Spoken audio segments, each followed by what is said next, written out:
Bonjour à vous, chers étudiants donc du BTS NDRC du lycée Albert Camus. Aujourd'hui, je vous propose cette autre vidéo qui sera pour le coup particulièrement consacrée au TD3 vendre du cahier digital.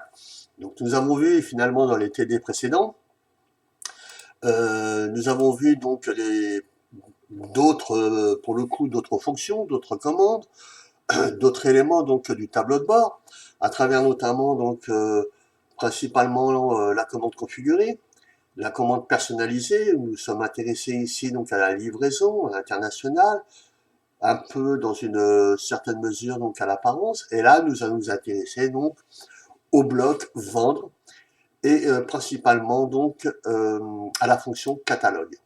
Alors ce qu'on nous demandait effectivement au niveau du TD ici, c'est que il fallait créer ou modifier, voire même supprimer certaines catégories. Parce qu'il faut savoir, effectivement, la particularité dans PrestaShop, c'est qu'avant de créer euh, un quelconque produit, quel qu'il soit, il faut d'abord commencer par créer des catégories, ce qui permettra après, effectivement, de rattacher ou d'associer les différents produits créés aux catégories existantes. Puisqu'il faut bien comprendre que dans le langage, on va dire, de PrestaShop, une catégorie correspond d'une certaine façon au menu. Donc autrement dit, si on reprend en fait le prestat donc par défaut initial tel qu'il apparaît ici et tel que vous l'aviez au tout début donc de votre apprentissage, on a effectivement et vous avez tous le même donc PrestaShop qui correspond à ça avec ici pour le coup un menu et avec trois catégories, donc ici vêtements et des sous-catégories qui apparaissent ici. Un autre une autre rubrique du menu donc ici accessoires avec deux sous-catégories et enfin une troisième rubrique A qui constitue donc au final le menu donc de ce site Meister. Donc nous allons essayer donc à partir des manipulations que je vous propose de suivre et de réaliser bien évidemment après coup, nous allons donc essayer de modifier finalement ce menu grâce aux différentes catégories que nous allons créer. Alors, pour pouvoir y arriver, ben, il faut aller effectivement sur le tableau de bord. Comme je vous le disais, donc ici dans la deuxième fonction du menu vendre, on va dans catalogue. Catalogue, on va sélectionner donc la fonction catégorie et on arrive ici sur cette page avec la possibilité de créer donc ou d'ajouter une catégorie qui n'existe pas ou voire même de modifier quelques-unes dès lors qu'elles existent pour le coup donc dans cette page de présentation qui vous est proposée. Donc d'ailleurs on vous donne le nombre de catégories existantes et pour le coup vous avez la possibilité donc ici de les modifier. Alors ici c'est à cet endroit-là, effectivement, qu'il faudra cliquer dès lors que vous serez sur une catégorie ou sous-catégorie pour pouvoir modifier, en fait, l'apparence. Donc ici, eh bien, la catégorie par exemple, c'est l'accueil. Donc si je devais la modifier en cliquant dessus, eh bien, j'atterris effectivement sur cette, on va dire, catégorie, pour le coup, principale, mère, dirons-nous, donc de toutes les autres, et qui se présente de la façon suivante, donc avec un nom, avec le fait qu'on puisse l'afficher ou pas, une description qui permet donc d'apporter des informations complémentaires utiles donc au référencement, au SEO. Nous avons la possibilité donc d'insérer une image de couverture de la catégorie, une miniature, éventuellement une autre miniature du menu. Nous avons ici un petit aperçu de la prévisualisation donc SEO, et c'est très intéressant. Nous avons la possibilité donc de rajouter une balise titre pour peu qu'on veut qu'elle soit différente donc du nom, disons qu'on lui a attribué, donc du nom principal. Donc possibilité d'ajouter une balise titre, une méta-description qui participe encore une fois au référencement, disons donc de la catégorie en l'occurrence, des méta-mots-clés, très important, une URL simplifiée, là on n'a rien besoin d'ajouter puisque finalement elle vient s'ajouter automatiquement. Et là, on a la possibilité donc de définir, dirons-nous, le droit, disons, de visibilité de ces différentes catégories à certains groupes. Donc à savoir visiteurs, invités et clients. Ici en l'occurrence, les trois, on va dire, statuts recensés sur PrestaShop en tant que en tant qu'utilisateur, sont les suivants. Alors, nous allons le faire donc sur une catégorie spécifique. Donc ici, par exemple, comme vous pouvez le constater, on nous demandait de créer 3 catégories, donc chic, classe 1 et classe 1 enfant. Ici, comme vous pouvez le vérifier, la différence entre la première de ces catégories qui se trouve à cet endroit-là et les deux autres qui, pour le coup, ont été créées, c'est qu'elles sont déjà informées pour une bonne partie donc de celle-ci. À savoir, nous avons déjà une description et elle se trouve déjà en première position. Et bien pour la simple bonne raison, c'est qu'en fait cette catégorie, dès lors qu'elle existait notamment à travers les catégories hommes et femmes, j'ai seulement modifié le nom de la catégorie, donc en cliquant ici, comme je vais vous le montrer. Alors, avant donc justement de rentrer un tout petit peu plus dans le détail par rapport à cette catégorie existante, eh bien, je vous invite effectivement à voir un peu la différence qu'il y a à la fin donc de chacune de ces catégories, donc ici, à savoir donc sur la droite de votre écran. Donc évidemment, ici on a une position qui a été attribuée en fonction du moment où la catégorie a été créée, avec évidemment une coche qui nous permet donc, si on décide ou pas d'afficher cette catégorie. Et là, comme vous pouvez le constater, vous avez deux symboles différents. Donc ici, assez souvent, pour la plupart, une loupe. Et pour celle-ci, donc la catégorie A, art, qui existait déjà, nous avons un crayon là. Donc la simple différence entre ces deux représentations, en fait, c'est que là où vous avez une loupe, c'est qu'il existe en fait des sous-catégories. Donc autrement dit, pour pouvoir accéder en fait, comment dirais-je, à l'ensemble des catégories, eh bien il y a ce symbole qui vous permet de vous signifier que cette catégorie parente, en l'occurrence chic, eh bien présente ou comprend des sous-catégories. Alors qu'ici, si je décide de cliquer sur ce symbole, donc représentant un crayon, eh bien, autrement dit, j'ai la possibilité directement de modifier la catégorie art. D'ailleurs, on peut s'amuser effectivement à aller voir à quoi correspond cette catégorie art. Donc, on retrouve exactement les mêmes éléments. Alors ici, ce que je vous ai pas dit auparavant, c'est que chacune des catégories peut être évidemment associée, on va dire, à une catégorie supérieure ou différente, et ainsi de suite. Donc ici, on a la possibilité de déployer et donc de faire apparaître l'ensemble des catégories existantes et de rattacher la catégorie qui nous intéresse à celle que l'on souhaite. Donc ici, en l'occurrence, comme il s'agit d'une seule catégorie différente des autres, eh bien, il n'y avait aucune raison que je la rattache à l'une d'entre elles. Mais on va voir que pour les autres, c'est le cas. Donc on a la description, on a notre image, la miniature, on a la prévisualisation, puis là, évidemment, il n'y a aucune information qui puisse se donner, mais qu'on pourrait rajouter le jour de l'examen. Évidemment, je vous conseille de le faire. C'est ce qui fera la différence entre un candidat qui aura réussi à créer une catégorie et un autre candidat qui aura réussi à créer la catégorie, mais en y apportant des informations complémentaires, ce qui correspond évidemment au niveau expertise, au niveau 4, si vous voulez, de la grille d'évaluation. Bon, alors, ce que je voulais faire évidemment, donc ici, alors pour juste d'un mot, ici vous avez la possibilité donc d'accéder à ce menu où vous pouvez effectivement modifier ou supprimer. Donc là, si je décide de modifier, je vais modifier la catégorie en l'occurrence chic, qui correspond évidemment à ce menu. Et donc si je vais donc pour le coup, je veux accéder aux sous-catégories, il suffit ici d'aller sur afficher. Donc là, on voit bien j'ai deux catégories donc dans la catégorie parente, c'est-à-dire chic. Donc ici, si je clique à nouveau sur ce lien avec ce petit crayon, je modifie la catégorie chic, évidemment. Et si pour le coup, je veux modifier l'une ou l'autre de ces deux catégories, donc à ce moment-là, comme vous pouvez le constater, dès lors qu'il n'y a pas de sous-catégorie de plus, donc dans chacune d'elles, eh bien je peux la modifier directement. Donc ici, on va prendre la catégorie homme. On voit bien que on retrouve toute une série d'informations. Et là, comme vous pouvez le constater, donc ici, je peux donc fermer ou déployer.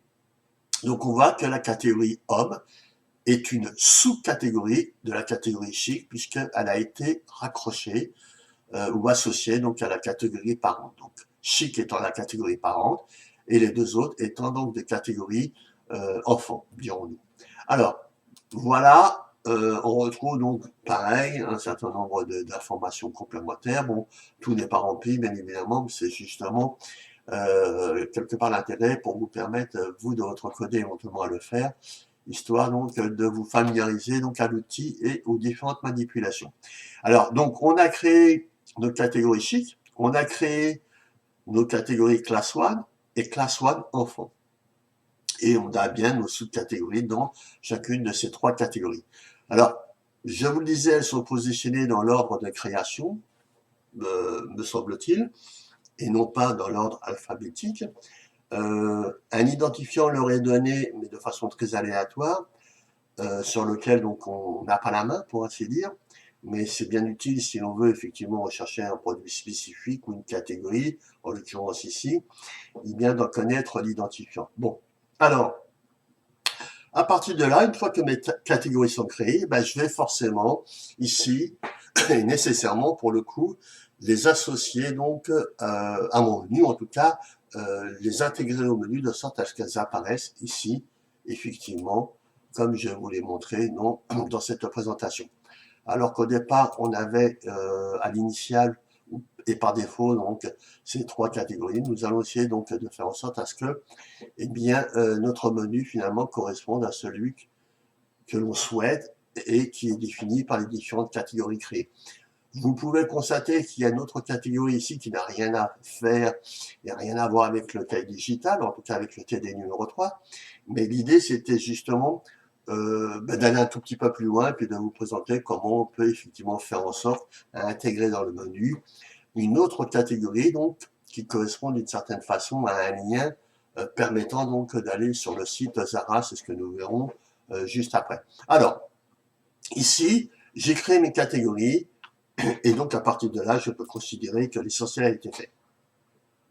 Néanmoins, pour pouvoir aller jusqu'au bout de la démarche, il faut que j'aille effectivement ici, dans le menu, pour justement intégrer ces différentes catégories. Alors pour ce faire, il y a deux façons de faire. Alors ici, dans la version que vous utilisez normalement de PrestaShop, qui est la version 1.7.6.5, pardon, qui est, me semble-t-il, la dernière des versions, eh bien, vous avez effectivement accès, on va dire, à un menu qui sera, pour le coup, nécessairement différent de celui sur lequel vous allez devoir passer l'épreuve d'examen donc l'année prochaine. Et donc, on va essayer justement de voir les deux façons, les deux chemins que l'on doit emprunter pour pouvoir réaliser donc l'objectif souhaité. Alors ici, on va partir sur cette version. Donc, on imagine que, eh bien, à l'examen, vous aurez cette dernière version. À ce moment-là, ben, pour pouvoir encore une fois configurer d'une certaine façon votre menu, il faut aller dans Apparence. Apparence, vous allez donc dans Thème et Logo. Et là, vous arrivez sur une des pages que vous connaissez, qui vous permettent de configurer donc le thème, disons donc de votre site. Et là, vous avez vous atterrissez sur des choses que vous connaissez déjà, puisque pour le coup, vous avez dû les utiliser dans le TD précédent. Donc, à côté de ce premier onglet Thème et Logo, nous en avons un second qui est intéressant, et puis le troisième, on n'aura pas l'occasion et l'utilité de l'exploiter. Hein. Donc, on va utiliser ce deuxième onglet, configuration donc de la page d'accueil.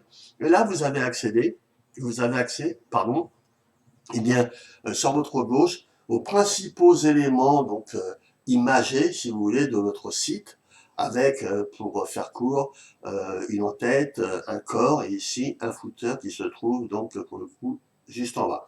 Donc chacune de ces zones, chacun de ces éléments correspond effectivement eh bien, à une fonction spécifique. Par exemple, ici, nous avons ce qu'on appelle l'en-tête. Donc si je clique sur l'en-tête, eh ben, j'accède effectivement à la rubrique principale, donc à savoir le menu, avec la possibilité donc de créer des catégories, donc à cet endroit-là précis.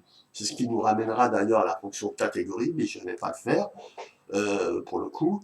La possibilité de créer des pages de contenu, c'est les fameuses pages CMS que l'on retrouve assez souvent donc ici, ces fameuses pages de contenu que vous avez dû créer ou modifier, me semble-t-il, dans le TD précédent autour donc, de la dimension légale, la possibilité de créer des pages de marque et fournisseurs. Et là, nous atterrissons donc sur le fameux menu principal que l'on va donc évidemment utiliser juste après.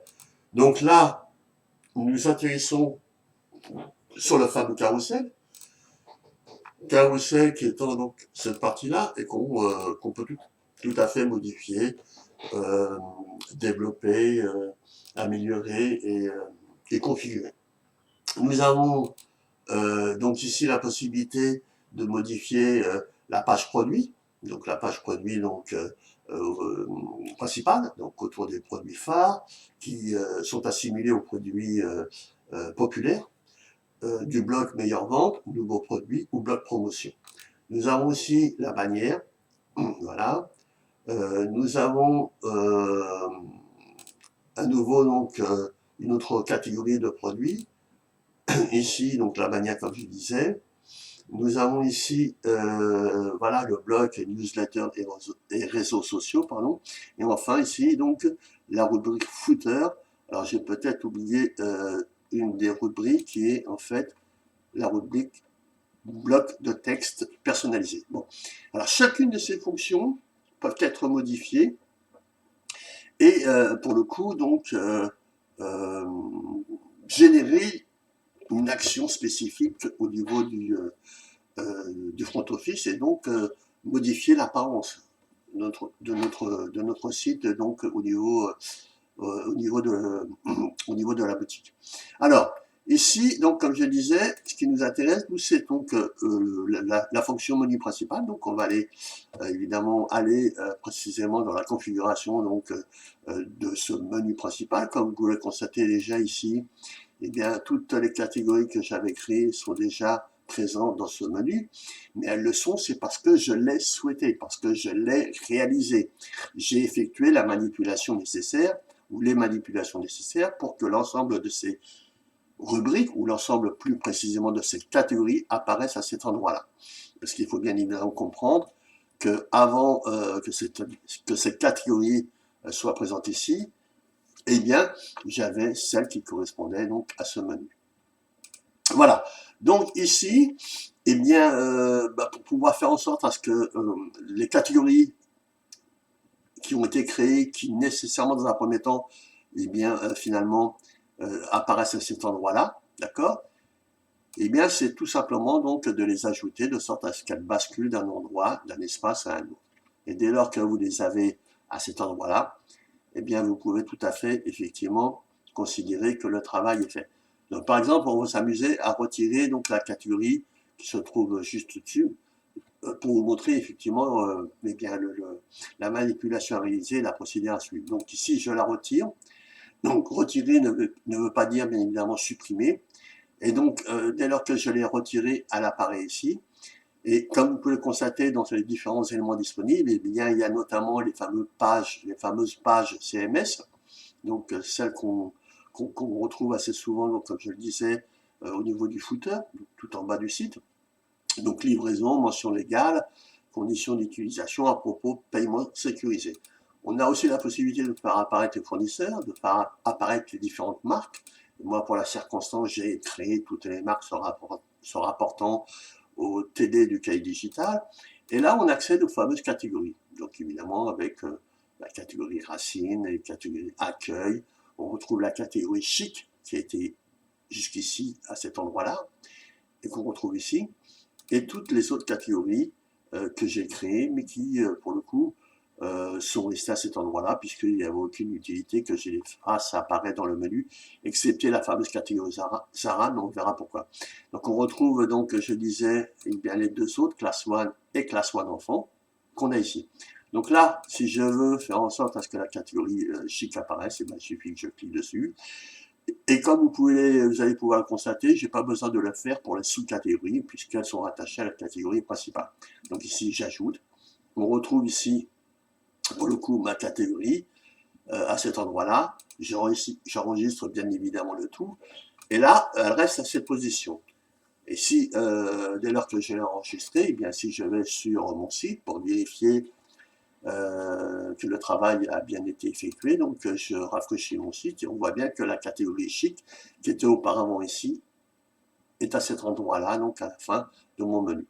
Donc je peux tout à fait décider à faire en sorte à ce que la catégorie chic, finalement, soit en première position. C'est ce que je voulais donc au tout début. Et c'est ce qui apparaissait au tout début. Donc ici, je rafraîchis ma page et on retrouve la catégorie chic à cet endroit-là. Bon. Alors, ensuite, comme je disais, il y a la possibilité donc de faire apparaître dans mon menu des produits. Donc je peux faire apparaître un produit spécifique, hein, d'ailleurs que j'en connais l'idée, mais ça je ne vais pas le retrouver dans le catalogue. Et là, on a des liens du menu, où on a justement la possibilité de faire apparaître dans le menu, comme je vous l'ai précisé ici, un lien qui nous renverrait vers un autre site et qui permettrait ou contribuerait finalement à développer, améliorer la notoriété donc de l'entreprise pour peu qu'on fasse référence à des sites, on va dire, d'une certaine qualité et complémentaires en autres. Donc en l'occurrence ici, pour l'exercice, je me suis amusé à faire apparaître donc ici en l'occurrence le site Zara. Alors, pour pouvoir le faire, il a fallu évidemment ici que j'ajoute un nouveau lien et qui d'ailleurs apparaît ici, comme vous le constatez, j'en ai deux, et j'en ai récupéré qu'un seul, mais ce sont les deux mêmes sites avec les deux mêmes adresses, mais définis différemment. Donc il suffisait d'ajouter un libellé, le lien évidemment en l'occurrence du site, et puis de décider si vous vouliez le faire apparaître dans une nouvelle fenêtre ou pas. Alors, une fois que vous l'avez fait, ben, vous l'ajoutez, et comme vous pouvez le voir, donc ici en l'occurrence, j'ai la rubrique ou la catégorie Zara qui apparaît donc ici sur les éléments que j'ai souhaité sélectionner de sorte à ce qu'ils apparaissent dans mon menu. Alors si je clique sur le front office au niveau donc de la rubrique ou catégorie Zara, vous allez voir, ou du lien, eh bien ça correspond précisément à ce que je souhaitais, c'est-à-dire je suis réorienté donc en fait sur le site le site de l'ancienne Zara où eh bien apparaissent tous les produits donc de la marque Zara. Voilà. Donc une fois qu'on a fait ça, et bien pour le coup, j'ai envie de vous dire, on a fait le plus gros, on a fait l'essentiel. Alors n'oubliez surtout pas à chaque manipulation et bien de vous assurer que vous avez bien enregistré. Et parfois, selon les manipulations du bloc sur lequel vous êtes, il faut bien évidemment penser à vérifier qu'il n'y ait pas un bouton enregistré ou ajouté ou quoi que ce soit pour chacun donc des différentes manipulations effectuées et de ces différents blocs réalisés. Donc comme ici, enregistrer, voire ajouter. Donc là, eh bien, j'ai fait pratiquement le tour de cette première question se rapportant donc aux différentes catégories. Donc, alors créer les catégories, vous l'avez vu, c'est pas c'est pas si compliqué que ça. Donc, il fallait évidemment aussi veiller à supprimer les catégories accessoires et art. Alors, les supprimer, évidemment, eh bien, ça signifiait que si vous alliez dans catégorie, vous aviez la possibilité, en l'occurrence, de supprimer vraiment de façon définitive, hein, d'accord. Mais moi, j'ai décidé de faire autrement, à savoir, eh bien, comme je vous l'ai montré tout à l'heure, ici, dans Apparence, donc thème et logo, eh bien, j'ai tout simplement, effectivement, ici au niveau de mon menu, j'ai tout simplement enlevé les catégories donc accessoires et art qui se trouvent ici et je les ai retirés de sorte à ce que je les conserve tout de même. Alors ça c'était la première manière effectivement de configurer ce menu, le menu principal avec les différentes catégories créées. Alors on y accédait effectivement comme je vous l'ai montré à travers donc cette fonction apparence, thème et logo, et configuration page d'accueil. Et là, à partir de là, on pouvait évidemment accéder à chacune des différentes parties des différentes zones donc, de mon site. Mais il faut savoir que le jour de l'examen, vous n'aurez peut-être pas cette dernière version qui, pour le coup, est certainement plus pratique, plus agréable, plus facile pour vous, pour réaliser ces différentes manipulations. Donc, pour pouvoir effectivement accéder à ce menu, et principalement à ce module, c'est-à-dire menu principal, eh bien, il faudra procéder de la façon suivante. Donc, autrement dit, il faudra aller dans personnaliser, module, gestionnaire de module. Alors, et chercher le module qui correspond à la configuration donc, du menu. Alors, soit vous le cherchez à cet endroit-là, pour peu qu'il n'y en ait pas énormément, ce qui devrait être le cas. Donc, comme vous pouvez le constater, on l'a passé, et bien il est ici. Soit vous aviez la possibilité tout simplement de taper les premières lettres donc, du module recherché, menu. Une fois sélectionné, là, ici, et bien, vous décidiez de le configurer. Donc, upgrade signifie configurer. Et comme vous pouvez le constater, donc, nous avons été réorientés vers le module correspondant donc au paramétrage ou à la configuration du menu à travers les différentes rubriques créées et notamment les différents éléments disponibles dans cette zone-là. Voilà. Pour le coup, là, donc, j'ai fini ma présentation sur cette première question, donc, de cette première partie, gérer le catalogue. Et dans un second temps, donc, je vous proposerai une autre vidéo qui vous permettra eh bien, d'aborder cette deuxième question et peut-être dans la foulée, et certainement d'ailleurs la troisième qui est importante et qui est indispensable et nécessaire pour pouvoir réaliser la deuxième. Et puis la quatrième, on la fera aussi donc de la même façon pour clôturer donc d'une certaine façon cette première partie. Voilà, je vous remercie et j'espère que cette vidéo vous sera utile. Et je vous invite évidemment à la regarder donc eh bien aussi souvent que nécessaire pour vous permettre de réaliser, en tout cas de vous approprier, de vous familiariser et surtout donc de maîtriser cette première partie donc consacrée au cahier digital donc du TD3 vendre. Voilà, merci à vous et à bientôt.